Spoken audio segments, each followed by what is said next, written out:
या भाजपा में क्या ऐसी षड्यंत्र रचे जा रहे हैं कि राहुल गांधी के खिलाफ, राहुल गांधी को मरवाना क्यों चाहते हैं, क्या मतलब है, क्या मकसद है आपका जो राहुल गांधी की हत्या कराना चाहते हैं। तो ऐसे लोगों के खिलाफ अगर वाकई भाजपा सरकार पारदर्शिता दिखाती है तो इस आदमी को तुरंत जेल में डाल देना चाहिए और इसको तुरंत कार्रवाई करनी चाहिए इसके खिलाफ। जो धमकी दे रहा है कि राहुल गांधी को खत्म कर देंगे, अभी तू कौन है खत्म करने वाला, ये बताना। और आते कहाँ से हैं ये लोग दलाल? जब नहीं बोलते हैं, जब किसान आंदोलन में 850 किसानों की हत्या हो जाती है सरकार करती है, तब नहीं बोलता है कौन है आरमा मारवा, तब नहीं बोलता, तब इसका मुंह नहीं खुलता। हाँ, और सरकार कुछ होता है राहुल गांधी को तो कौन भाई बर्दाश्त करेगा? पूरे देश में क्या होगा? और पहले हम कह रहे हैं अराजकता का माहौल बन रहा है। ये लोग शिक्षा, स्वास्थ्य, रोजगार, जो मूलभूत जन सुविधा है भारत में, जो लोगों को चाहिए वो नहीं देना चाहते, उनके अधिकार छीन रहे, लोकतंत्र खत्म कर रहे हैं, संविधान खत्म कर रहे हैं। अब मोदी जी जब घंटों वो चाइना का जो आ जाता है कोई भी नेता, जो उसके साथ आरती उतारते हैं घंटों, तब किसी को ऐतराज नहीं है, और झूला झूलते तब कोई ऐतराज नहीं है वो कुछ भी करें।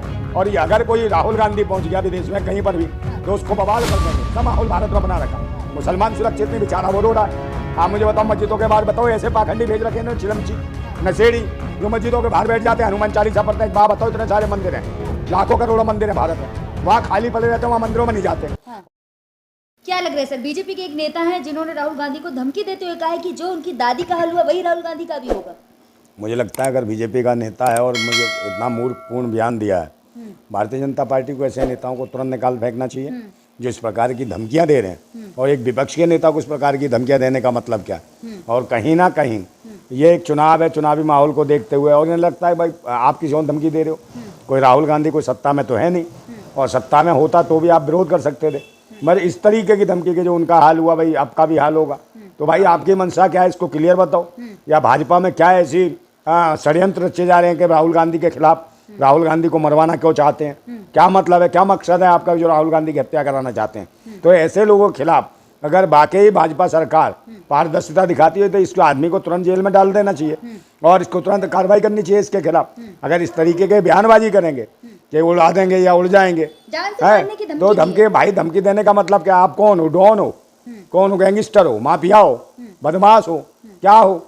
और ऐसे बदमाश माफिया गैंगस्टर जब खुले घूम रहे हैं और वो भी भाजपा के नेता है, लेकिन जिस नेता ने धमकी दी है अभी उसको कोई कार्रवाई नहीं हो रही। भाई कार्रवाई सरकार की ये दिखाती है ना कि सरकार की कितनी योग्यता है। सरकार ही खुद बयानबाजी करवाती है, सरकार ही बलात्कार कराती है। बताओ, बनारस हिंदू यूनिवर्सिटी में बलात्कार करवाया, उसके आरोपियों को जमानत भी दे दी, और दूसरा कोई होता तो बिल्डोजर चला देते उसके मकान पे, एनकाउंटर कर देते। विदेश में जाके भारत का अपमान कर रहे हैं। विदेश में क्या अपमान कर दिया बताओ ना? चीन से प्यार। अरे तो चीन से को भाई, और ये मोदी जी कर रहे थे जो उसके साथ घंटों जो झूले पे झूल लेते चाइना के, उसके चिंग पोंग पोंग चू चू के, तब ने कुछ कहा इंग पोंग चू चू चू, कौन था वो? चाउमीन पाउमीन, समझे? शकल भी ऐसी है उनकी तो शकल ही नहीं पता चलती, चाइनीज फाइनीज होगी, सब एक जैसे ही लगते हैं। हाँ, और वो उसके साथ चाइना को लाल आंखें दिखाते हैं। लाल आंखें नहीं है, पूरे लाल रंग की जो है ना बत्ती जलती है, टिम टिम टिम टिम, सारी बत्तियां वहीं से आ रही हैं सबका। और तो और इनके भगवान तक वहां से आ रहे हैं बन बन के। तो एक बात बताओ, यहाँ के तो सब कारोबार खत्म कर दिए योगी मोदी ने। आप मुझे बता दो कि लघु कुटीर उद्योग, घरेलू व्यापार सब बंद हो गए, और सब विदेशी जो है ना, विदेशी व्यापारी यहाँ आ रहा है, सारे के सारे यहाँ व्यापारी कर रहे हैं, मंडी यहाँ सारी लगा रखी है इन्होंने, और यहाँ के जो व्यापारी हैं उनका खेल खत्म कर दिया, यहाँ के लोगों को मजदूरी पे ले आए। भारत का अपमान करेंगे? हाँ, तो कौन से भाई? चीन से क्या अपमान? वियतनाम में बेरोजगार भाई वियतनाम में नहीं है तो उसने कह दिया नहीं है। भाई नहीं है तो ये अच्छी बात है। आप भी करो ना भारत के अंदर, आप विपक्ष के नेता हो, अच्छी बात है, आवाज उठा रहे हो। तो अगर सरकार है तो सरकार को सोचना चाहिए, अपनी कमियों को महसूस करना चाहिए। और इस प्रकार ऐसे जैसे ये नेता खुला छोड़ रखा है जो बकवास कर रहा है, जो ये कह रहा है कि धमकी दे रहा है राहुल गांधी को जान से मारने की, है तो सरेआम दे रहा है। यार एक बात बताओ, तो ये कहाँ है? इनके शासन में पुलिस भी ऐसी है, कहीं भी चले जाओ एनकाउंटर कर देती है गरीबों का, और कोई आवाज उठाए तो उसके घर को तोड़ देती है। कहीं बिल्डोजर बाबा, कहीं कुछ कहीं कुछ, सब आतंकी है। किसका? चीन से क्या बात है? हाँ, चीनियों की तो मेरी लुगाइयाँ ले आया हूँ ना मैं उनकी यहाँ, वहीं से तो ब्याह के लाया हूँ लुगाई को, चू पों चू को है, पता नहीं मुझे तो खाती, कीड़े मकोड़े खाती है, भूखनी नहीं। भारत अच्छा नहीं लग रहा है विदेश में भारत की और भाई जब मोदी जी जब घंटों वो चाइना का जो आ जाता है कोई भी नेता, जो उसके साथ आरती उतारते हैं घंटों, तब किसी को ऐतराज नहीं है, और झूला झूलते तब कोई ऐतराज नहीं है वो कुछ भी करें।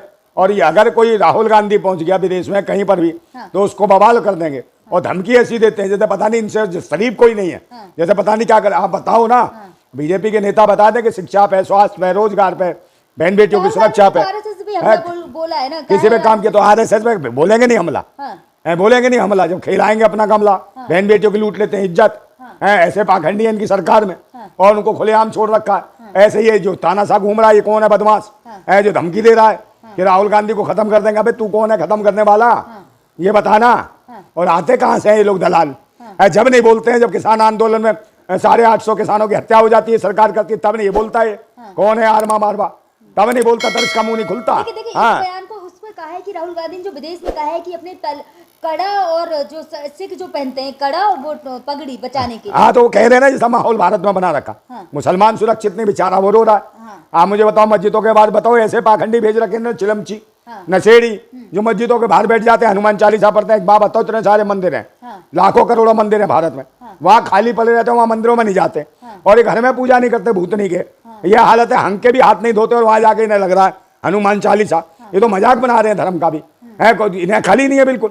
अगर अभी कोई मुसलमान आ जाए और अजान पढ़ने लगे, नमाज करने लगे मंदिर के आगे, तो ये तो तुरंत उसको बवाल बना देंगे।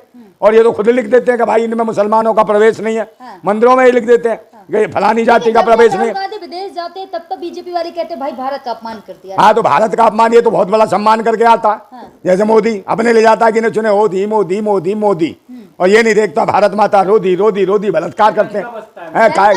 डंका कहीं नहीं है, डंका फंका कुछ नहीं, डंक मार रहा है देश के अंदर है। जैसे वो कहते थे नहीं सांपनाथ और नागनाथ, ये वही है डसने वाले लोग हैं। अब तक का जो प्रधानमंत्री कहीं नहीं कि उस कंट्री में जा रहा है। हाँ तो उस कंट्री में जा रहा है भाई, अपना निवेश कर रहा है या पैसा लूट रहा है यहाँ का, और उनका काम करवा रहा है कि नहीं। जो अरे भाई कारपोरेट जगत, जब राहुल गांधी भारत का अपमान करते हैं उस वक्त मोदी जी करोड़ों की डील साइन करते हैं। हाँ करोड़ों की तो करेंगे भाई, कारपोरेट जगत के लिए काम कर रहे हैं, आदमी भारत का थोड़ी है। ये तो खुद ऐड भी उसका करता था, अडानी का, जियो का ऐड, पहला प्रधानमंत्री है जिसने किसी कंपनी की गुलामी में ऐड किया हो। तो ये भारत का प्रधानमंत्री कम, अडानी का गुलाम ज्यादा है। हाँ गुलामी करते हैं लोग, अडानी और अंबानी के लिए काम कर रहे हैं, ये देश के लिए काम नहीं कर रहे हैं। और धमकियां दिला रहे हैं विपक्ष के नेता को, तो इन्हें शर्म आनी चाहिए, डूब मरना चाहिए। सारी मर्यादाएं इन्होंने खत्म कर दी है कि इन्हें शर्म आनी चाहिए बिल्कुल, मगर ये बेशर्म है। ये बहन बेटियों का बलात्कार करवा ले तो भी बेशर्मी है इनकी है। और मणिपुर में देखो कैसे निर्वस्त्र दौड़ाया है फौजी की पत्नी को, है तो भी बेशर्म है, इन्हें शर्म नहीं आई। वहां बर्खास्त नहीं की वहां की सरकार, और दुनिया भर की कोई बात हो जाए तो बर्खास्त कर दो। वहां निर्वस्त्र दौड़ा के बलात्कार करवाए है, वहां कोई नहीं बोला कि बर्खास्त कर दो इसकी, मणिपुर वाली सरकार भाजपा की। मगर वहां जो पश्चिम बंगाल में मामला हुआ वहां बर्खास्त की है, कहीं की भी बर्खास्त की, कहीं नहीं बोलते। क्या लगता है कि सीरियस लेना चाहिए कि जो राहुल गांधी को ऊपर जो देखिए हो सकता है षड्यंत्र हो, निकल गई हो मुंह से बात उसके, और वो जो भरा हो लोगों के अंदर में, तो ये लोग हैं षड्यंत्रकारी हैं भाजपा के लोग, और ये तो किराए के लोग हैं जैसे ऐसे ही जो हैं। ये तो दलाल है, ये जो बोल रहा है, इसे ना धर्म से मतलब ना पंथ से मतलब ना किसी से, ये दलाल है, ये किसी के सगे नहीं है। ये तो अपने स्वार्थ के लिए पैसा दो, इन्हें कुछ भी बुलवा लो, स्वार्थी लोग हैं। राहुल गांधी की सुरक्षा को खतरा है क्या? खतरा भाई ये तो अब ये देखना है, या सरकार क्यों मरवाना चाहती है। सरकार में बैठे हुए लोग ऐसे बयान दे रहे हैं, जिनकी सत्ता है उन्हीं की पार्टी के लोग ऐसे बयान दे रहे हैं। तो कहीं ना कहीं सरकार चाहती है कि इस तरीके से डराया जाए राहुल गांधी को, धमकियां दी जाए, और हो सकता है कल कोई कांड करा दे, कोई पता नहीं है इनका, और ये उन्माद फैलाना चाहते हो। तो कि जिस आदमी से बयान दिलवाया भाजपा का, और कहने को कहे सिख है, और तो उससे बयान दिलवा रहे, सोचते हैं कि भाई ये उन्माद पैदा कर दिया जाए, कि ये तो पहले से सोच रहे हैं कि सिखों को लेके अभी इमरजेंसी फिल्म को लेके वो अफवाह फैलाना चाहते थे। तो सिख भी कहने लगे भाई ये फिल्म रिलीज नहीं होनी चाहिए, क्योंकि कहीं ना कहीं ये सिखों को, जब से किसान आंदोलन हुआ है, भाजपा सरकार उनके पीछे पड़ी है, क्योंकि ये सिख ही थे जो कम से कम अपने जो किसानों की भूमि थी, जो जमीनें थी, उनको बचाने में सिखों का बहुत बड़ा योगदान है। उनकी मैं इस बात को कहूंगा कि मर्दानगी जैसा काम किया, एक योद्धा की तरह सिखों ने काम किया। तो सिखों ने पूरे भारत की जमीनें बचाई हैं, जो गिरवी रख जाती और गुलामी सहते, मुझे लगता है पूरे देश के किसान, उनको बचाने का काम सिखों ने किया। और सिखों की ही मजबूती है जो ये इतना दिन तक आंदोलन चला, 13.5 महीने आंदोलन चला, और पूरे किसानों को साथ इकट्ठा कर लिया उन्होंने पूरे देश के। और ये सिखों की मजबूती है, उनकी सोच अच्छी थी। मगर ये जो है ये तो दलाल है, समझिए दलाल है, ये तो उल्टी सीधी काम कर रहा है। एक तरफ हरियाणा में चुनाव है, आप देखिए मोदी जी की भी रैली हरियाणा में होंगी, राहुल गांधी की भी होंगी, और उससे ठीक पहले राहुल गांधी को इस तरीके की धमकी। हाँ तो धमकी दे रही है, तो सरकार की सोच है भाई। और सरकार कुछ होता है राहुल गांधी को तो कौन भाई बर्दाश्त करेगा। पूरे देश में क्या होगा। और पहले हम कह रहे हैं अराजकता का माहौल बन रहा है। ये लोग शिक्षा, स्वास्थ्य, रोजगार, जो मूलभूत जन सुविधा है भारत में, जो लोगों को चाहिए, वो नहीं देना चाहते, उनके अधिकार छीन रहे, लोकतंत्र खत्म कर रहे हैं, संविधान खत्म कर रहे हैं। और जिस प्रकार के ये काम कर रहे हैं, सीधे डायरेक्ट जा रहे हैं भाई, किसी से भी जिससे मिल रहे हैं, इससे मिल रहे हैं, सब कुछ कर रहे हैं, हर तरीके से मेरी बात सुन लो, इस्तेमाल कर रहे हैं। तो इनके शासन में कोई सुरक्षित नहीं है। इनके शासन में ये लगता है कि इसकी मौत से हमें इतना बड़ा फायदा, तो मरवा देंगे। और इन्हें लगेगा राहुल गांधी की मौत से फायदा है, राहुल गांधी को मरवा देंगे। तो ये तो शुरू से षड्यंत्रकारी हैं, धोखेबाज हैं, आरएसएस के लोग हैं। और आरएसएस के छुपे हुए लोग, इनका कोई धर्म मजहब नहीं है। लेकिन सर, इनका धर्म मजहब कुछ नहीं है। इनका एक मंत्र है कि भाई कैसे भी ये फूट डालो, शासन करो और किसी को भी मारो। मतलब इनमें भैंसी टाइप के लोग हैं, इनमें किसी भी तरीके की न्याय की कोई मानसिकता नहीं है। लेकिन ये सर, लोग देश को बर्बाद करना चाहते हैं।